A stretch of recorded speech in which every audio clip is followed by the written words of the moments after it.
Hey guys, welcome back to the shop. I know you're probably sick of seeing Veto pouches, but too bad, because I love playing around with these in their bags and trying to use them in interesting ways. And so today I wanted to talk about how I'm using this SC45 kit. I've changed it up a little bit since I first showed it off. You can see it's quite full. I'm calling this my first line of maintenance kit. Play on words of first line of defense, but this would be the first thing you grab to check out any kind of diagnostic or maintenance problem or repair to see what you need to get into and see what tools you're going to need in the future. So let's see what I added to this kit. If you watched my other videos, you've seen that I like to be able to keep my multimeter in here. I have the little Jonard Tools smart meter, which is like the size of a play phone, and it fits nicely in this back pouch. This pouch protects the screen. I don't really see myself putting a phone in there, but you could do that too. One thing I've done is I've moved my Santronics non-contact voltage tester from this little pocket over here because I found that it was a pain getting it out of these smaller pockets because of this rigid case right here. Whereas right here it's a lot more accessible. So if I want to grab that out and test a plug or test a cord, it's ready to go. A lot of these tools have stayed the same. However, I decided to keep my 150 Cobras in here because they're probably my most used water pump pliers right now. Yes, they are on the smaller side, but they're probably the smallest pair of Cobras that are comfortable to use. They feel pretty much just like the 7 1/4 inch. Definitely don't feel like the 10 inch, but they have larger handles on them. So I found that you can stow it right here, slipped next to this insert here. Down at the bottom, I also added the bit set that I was keeping in the exterior tool pouch, and I'll show you why in a minute. Recently I was working on a dryer, and the only thing I had with me, at least upstairs, was the little Klein tools. This is the 13-in-1 pocket screwdriver, also known as the little plumbing screwdriver. And I wanted to take a couple of the 1/4 inch hex screws off of the back panel, and I had to use the insert here. So I decided a better way to do that would be to keep one of the Klein flip bits in this kit so that I can use it, because this does actually have a pretty comfortable handle. This gives me the magnetic option as well as a 5/16. And if you slide it up, you can use any of these bits in here. Of course, you could use that impact rated bit holder as well. This saves me from trying to fit a full-size screwdriver in this pouch, like the True Grip fast bit screwdriver from Klein.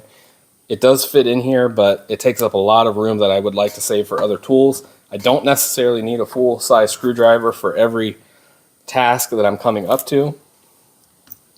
I also decided to add the small pocket level that I had in here. This is handy for reference as well as having a magnet on the end for retrieving stuff. I still have the nice Pentel graph pencil in here, as well as the Woobin light. You can check my previous videos for a review on that. But this makes a pretty comprehensive little kit. It fits just as well as the previous layouts that I've had in here.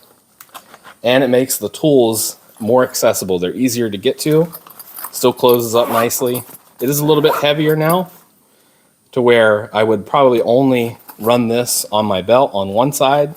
Then if I realized, oh, I need extra tools, full-size tools, I have the magnetic pouch. I wouldn't ride this on the outside because you can see how thick that is. But I do like these pouches to be able to slip either in the waistband of your pants or in a pocket. And then I have some full-size tools like the Annex ratcheting screwdriver, the Sonota slip joint pliers, triple slip joint pliers, and the NWS combination pliers. I also have a Sharpie in here. You can get a lot done with these tools, and you still have room to add things if you know what you're going to be getting into.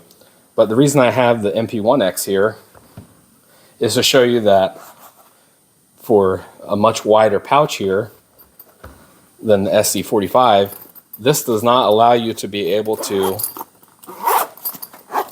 throw a meter. Even a regular size meter won't fit in here. You have to jump up to the MPMX, I think is what it's called, the meter pouch, which is very large. And you don't have a lot of the organization for these smaller tools with that pouch. So I do like the insert that comes with this SC45. I do find it pretty useful. For me, I rock the MP1X when I want to use full-size tools and I want to have a good loadout to be able to carry with me, and I don't have to go back to the truck or anything to grab the tool that I need. So there's my thoughts on that. I've been seeing some other pretty cool loadouts of the SC45 that gave me some ideas. And I do find it's much more useful when you separate these two.